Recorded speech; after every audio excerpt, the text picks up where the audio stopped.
muusikapala kuulatud ja kell lippab oma soodu. Laupäev on juba kord selline päev, et inimestel on palju aega ja keskmiselt raha kaasas, kui nad poodi lähevad, aga eks poes peab ka käima. Peab küll poes käima ja peab ka ostma sealt erinevaid tooteid. Sellepärast, et millest sa muidu siis vorstikastet teed, mille taustal hevi kuulata. Kiire retsept ka siia, kuidas vorstikastet teha.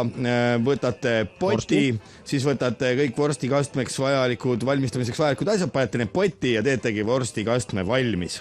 Jahu ka ja kogu lugu.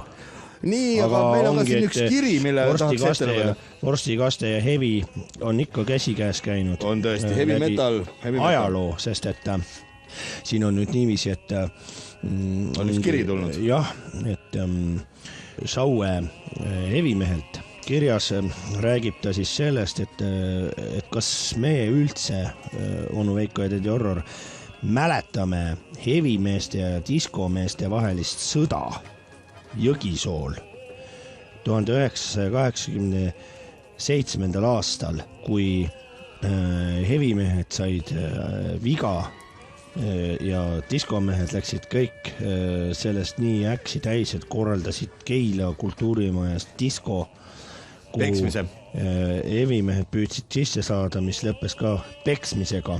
Mina pean ausalt tunnistama, mina ei mäleta.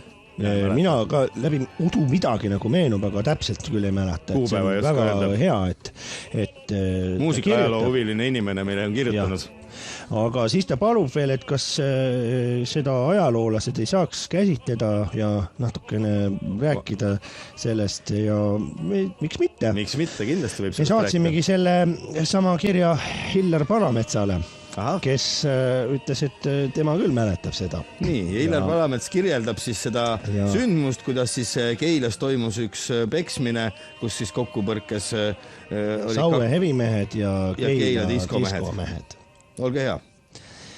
1987. aasta. Novembrikuu. Ilm on lörtsine, kuid piisavalt soe ja mitte liiga tuuline. Hevimehed valmistuvad lahinguks. Vanamoelised taprid ja ketid, truuspaketid ja muud on valmis säätud ja teritatud. Plaanis on diskomeestele peksa anda. Diskomehed, kes omakorda tulevad Keilast, on valmis seadnud nukid, kraanisegistid ja muu kättesaadava, mis ehitustelt varastatud, et lüüa need hevimeestele vastu pead ja nägu. Lahing ise toimus Jõgisool, mis asub Saue ja Keila vahel. Tänasel päeval käivad seal hevimehed tähistamas oma paraku küll kaotust, sest tookord tuli diskomehi sinna nii palju, et hevimehed ei olnud sellega arvestanud. Üks hevimees meenutab lahingut nõnda. Kui nägin diskomeeste ridu tulemas üle Jõgisoo mäe, peanuppud ja ka ilmusid mäe harja tagant. Diskomeeste pealevool ei tahtnud lõppeda. Mõtlesime küll taganemismõtteid, kuid au sundis meid jääma paigale. Meie juht Tamur Marjasoo ütles, mehed, see võib olla meie lõpp, kuid alla me ei anna. Pingutasime truuspaketid pingule. Pingutasime rihmu ja küünarnuki tunnet ja seisime paigal. Hakkasime astuma seaninas.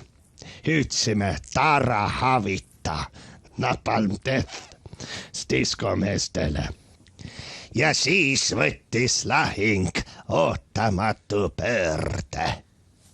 Just siis, kui diskomeeste vägi, mis ületas kordades 10-kordselt hevimeeste väge, jõudsid ninapidi kokku, sai väejuht Tamur Marjasoo ilmutuse hevi kuningalt, saatanalt endalt.